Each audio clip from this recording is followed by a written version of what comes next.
एक बार की बात है, एक बौद्ध भिक्षु अपने कुछ शिष्यों के साथ रहते थे। वे बौद्ध भिक्षु बड़े ही तेजस्वी और ज्ञानी थे। उन्होंने ध्यान कर इतनी शक्तियां हासिल कर ली थी कि भविष्य के बारे में भी जान सकते थे। तभी एक दिन वो ध्यान की मदद से देखते हैं कि उनके सबसे प्रिय शिष्य की 7 दिन बाद मृत्यु हो जाएगी। ये देख वो अत्यधिक दुखी और चिंतित हो उठे, क्योंकि उनका प्रिय शिष्य अभी छोटी ही उम्र का था।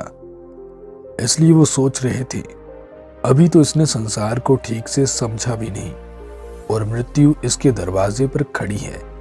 तब वो भिक्षुक सोचते हैं, क्यों ना इसे अंतिम समय इसके घर वालों के साथ ही व्यतीत करने का मौका दिया जाए।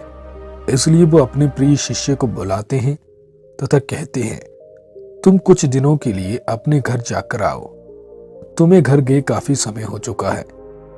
तब वो शिष्य भी कहता है, जी गुरुजी, मेरा मन भी कुछ दिनों से घर जाने का था। तब वो शिष्य अपने गुरु से आज्ञा पाकर घर की तरफ निकलता है, किंतु उसके गुरु बड़े ही दुखी होते हैं, क्योंकि इसके बाद वो अपने शिष्य को दोबारा नहीं देखेंगे।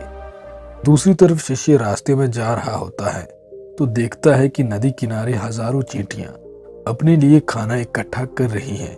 यह दृश्य उस शिष्य को बड़ा ही अच्छा लगता है। लेकिन तभी वो देखता है कि नदी का पानी लगातार बढ़ रहा है, जिसकी वजह से चींटियां न केवल भोजन से वंचित रह जाएंगी, अपितु वो अपनी जान भी गंवा सकती हैं।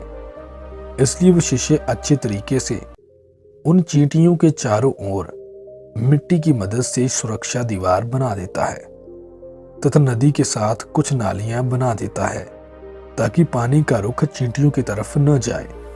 इस तरह वो उन हजारों चींटियों की जान बचा लेता है और उसके बाद अपने घर पहुंच जाता है। घर में हंसते खेलते 1 हफ्ता कब बीत जाता है उसे मालूम ही नहीं पड़ता। इसके बाद वो घर वालों से वापस गुरुजी के पास जाने की आज्ञा मांगता है।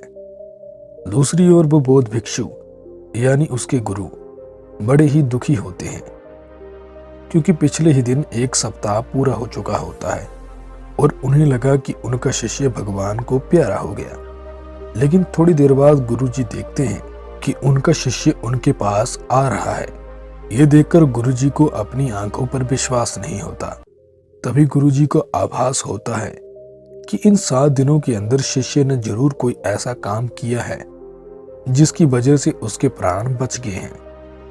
तब वो अपने शिष्य से उन 7 दिनों के अंदर हुई प्रत्येक घटना का वर्णन मांगते हैं।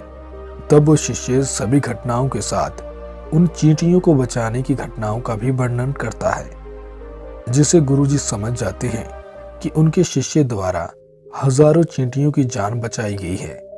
इसलिए ईश्वर ने उनके शिष्य को जीवन दान दिया है।